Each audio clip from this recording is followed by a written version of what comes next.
Gagawa tayo ngayon ng Boston Cream Graham.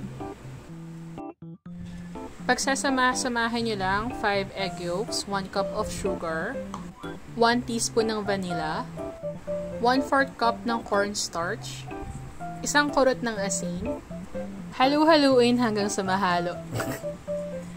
Kapag sa tingin mo well combined na, ihahalo mo na yung 400 ml ng milk or pwedeng fresh milk or evaporated milk.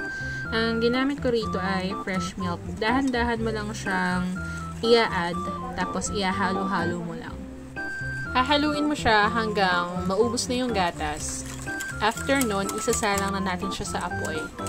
Low to medium heat lang to. Talagang hahaluin mo siya hanggang sa lumapot para maiwasan natin yung sunog sa ilalim. Pag ganyan yung consistency ng cream natin, pwede na yan. Para sigurado tayong walang buo-buo, gagamit tayo ng strainer para isala siya bago natin ilalagay yung 1/4 cup ng butter. Hahalu-haluin lang natin siya, tapos kusa namang matutunaw yung butter gawa ng mainit yung cream natin. Kapag well combined na yung butter pati yung cream natin, hihintayin muna natin siya lumamig at least room temperature bago natin lalagyan ng cling wrap sa taas or kahit plastic labo, pwede na yon. Tapos ilalagay natin siya sa ref at least 1 to 2 hours, okay na yon. Ang next ay gagawa tayo ng kape. Kasi ito yung gagamitin natin para i-dip yung Graham crackers natin. Kahit instant coffee, kahit anong klaseng kape, pwede na yon.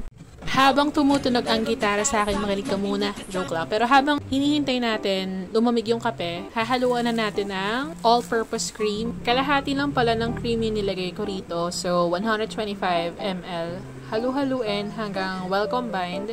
Then, set aside. Magsisimula na tayo mag-layer. So, yung Graham, ididip natin sa coffee, tapos lalagyan natin siya ng cream sa taas.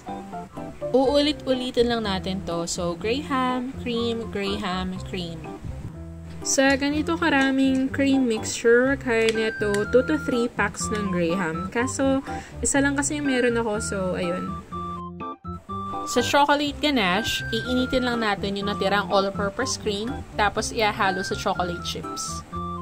Ilalagay lang natin siya sa taas ng Boston Cream Graham natin, tapos i-chill natin overnight. Ayun yung nagawa ko sa isang pack ng Graham. Isang malaki, isang maliit. Sarap nito, gagawa ulit ako. Ayun lang, salamat sa panonood. Bye!